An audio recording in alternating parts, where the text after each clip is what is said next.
प्रधानमंत्री नरेंद्र मोदी ने आज देश के सबसे लंबे समुद्री पुल अटल सेतु का उद्घाटन कर दिया है।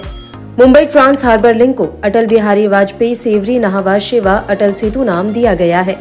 पीएम मोदी ने इस पुल की दिसंबर 2016 में आधारशिला रखी थी। अटल सेतु देश का सबसे बड़ा पुल होने के साथ साथ कई और विशेषताएं लिए हुए है। सबसे बड़ी खासियत यह है कि इसमें एफिल टावर की तुलना में 17 गुना ज्यादा स्टील लगा है और कोलकाता के हावड़ा ब्रिज से 4 गुना ज्यादा स्टील का इस्तेमाल हुआ है। इसमें जो कंक्रीट इस्तेमाल हुआ है वह अमेरिका के स्टैच्यू ऑफ लिबर्टी से 6 गुना ज्यादा है।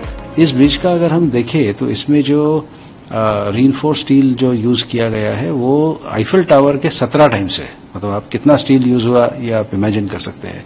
जैसे इसमें जो स्ट्रक्चरल स्टील यूज की गई है that is 4 times the Howrah bridge. इसमें जो कंक्रीट यूज किया गया है वो स्टैच्यू ऑफ लिबर्टी के 6 पट किसे ज्यादा इसमें यूज की गई है। इसमें जो वायरिंग है वो वायरिंग को अगर आपने पूरे डायमीटर में लिया तो वो 2 पट होता है। इसमें जो ट्रक्स आई है सामान लेकर तो ये ट्रक को अगर लाइन में खड़ा कर दे तो ऐसा कहा जाता है कि ये धरती से चंद्रमा तक के वो लाइन लग जाएगी। इस प्रकार से कई सारे इसके विशेषताएं हैं बट अल्टीमेटली इसकी जो कुछ और खासियत है जैसे एनवायरमेंट सस्टेनेबिलिटी का है तो बॉम्बे नेचुरल हिस्ट्री सोसाइटी जो कि एक वेरी एकम्प्लिश्ड अटल सेतु लगभग 21.8 किलोमीटर लंबा 6 लेन का समुद्री पुल है। इसकी लंबाई समुद्र के ऊपर लगभग 16.5 किलोमीटर और जमीन पर 5.5 किलोमीटर है। भारत के सबसे लंबे समुद्री पुल को बनाने पर 17,840 करोड़ रुपए से अधिक की लागत आई है। ये पुल नवीनतम तकनीक और कई नए जमाने की सुविधाओं से सुसज्जित है, जिसमें ऑर्थोट्रोपिक स्टील डेक भी शामिल है जो विशाल स्पैन देने में मदद करते हैं। समुद्री जीवन की सुरक्षा के लिए ध्वनि और कंपन को कम करने के लिए नदी परिसंचरण रिंगों का भी उपयोग किया गया है। इस ब्रिज में तीनों टेरेन से हमने काम किया हुआ है। यानी हमने इसमें लैंड का एक एलिवेटेड पार्ट है, इसमें समुद्र में एक ब्रिज है और साथ ही में मड फ्लैट्स में इसमें काम की गई है।